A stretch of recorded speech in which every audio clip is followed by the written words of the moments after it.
આત્મવિશ્વાસથી છલકાતા મારા ભારતવાસીઓને આ ભારતની દીકરી કાકરેચા ઉર્વીના સત્પ્રણામ। આજે આપણે એક એવા વિષય પર વાત કરવા એકઠા થયા છીએ કે જે ખાલી શબ્દ નથી પરંતુ નવા ભારતની મહાશક્તિ અને સામર્થ્યના પ્રયાસો છે। તો સૌ સાથે મળી આ યુગ પરિવર્તનના સાક્ષી બનવા માટે તૈયાર છો? સૌપ્રથમ આત્મનિર્ભર ભારત એટલે શું? આયાત નિર્યાતની ગણતરી એ જ આત્મનિર્ભર ભારત? બિલકુલ નહીં। આત્મનિર્ભર ભારત એ કોઈ સરકારી યોજના નથી। આત્મનિર્ભર ભારત એ તો મારા 130 કરોડ દેશવાસીઓએ લીધેલો એક સંકલ્પ છે। આ ઉપરાંત હું વાત કરું કે આપણા ભારતના ઐતિહાસિક ગૌરવની, તો એક સમય હતો જ્યારે ભારત સોને કી ચિડિયા કહેવાતો હતો। તે સમયે સિંધુ સંસ્કૃતિના સમયે આપણા દેશના લોકો હાથ વણાટકામ, ભરતકામ વગેરે કરી દેશ વિદેશમાં વેપાર કરતા હતા। એ જ આપણું મૂળ આત્મનિર્ભર ભારત। પરંતુ સમય બદલાયો અને એક સમય આવ્યો જ્યારે અંગ્રેજોનું રાજ આવ્યું અને આપણા ઉદ્યોગો ઠપ પડ્યા। પરંતુ હવે આ નવી સદી, નવી પેઢી જે ગૌરવ શોધવા નીકળ્યું છે, તો સરકારને એક વિનંતી છે કે દેશ કા पैसा देश में ही लगाया जाए, देश का पैसा देश में ही लगाया जाए, गरीबों को भी रोजगार दिलाया जाए, गरीबों को भी रोजगार दिलाया जाए और देश की अर्थव्यवस्था को आगे बढ़ाया जाए। स्वच्छ भारत के साथ साथ आत्मनिर्भर भारत भी बनाया जाए, आत्मनिर्भर भारत भी बनाया जाए। આ ઉપરાંત વાત કરું આત્મનિર્ભર ભારતના પ્રયાણના સ્તંભોની।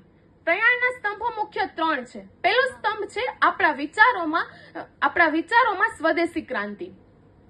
સૌથી પહેલા આપણે સૌએ ભેગા મળી આપણા વિચારોને વૈશ્વિક બનાવતા પહેલા સ્થાનિક બનાવવાની જરૂર છે।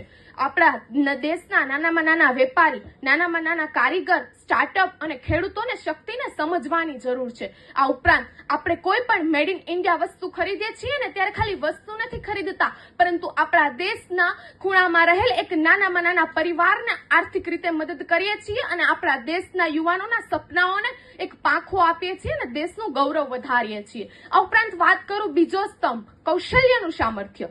સૌ જાણીએ છીએ કે ભારત દેશ પાસે મોટામાં મોટી યુવા શક્તિ છે, તો આ યુવાઓ ખાલી નોકરી માંગનારા નહીં પણ નોકરી આપનારા બનવા જોઈએ। ઉપરાંત ભારત સરકારે જે સ્કિલ ઇન્ડિયા અને એનઈપીની જે કૌશલ્ય ઘડ્યા છે એ જ તો આત્મનિર્ભર ભારતની ચાવી છે। ઉપરાંત વાત કરું ત્રીજા સ્તંભની, તો સમાનતાની સાથે ભાગીદારી।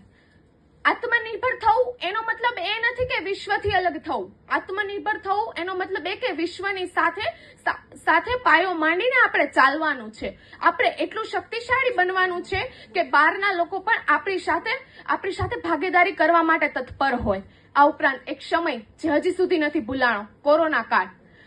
જ્યાં કોરોના કાળમાં જ્યારે આખું વિશ્વ કંપી રહ્યું હતું, ત્યારે તે સમયે ભારત દેશે મેડ ઇન ઇન્ડિયા વેક્સિન બનાવી વિશ્વના ખૂણે ખૂણે પહોંચાડી હતી અને તે સમયે જે વિશ્વસનીયતા અને સન્માન પ્રાપ્ત કર્યું હતું તે જ તો આપણા આત્મનિર્ભરના પર્યાપ્તના પુરાવાઓ છે।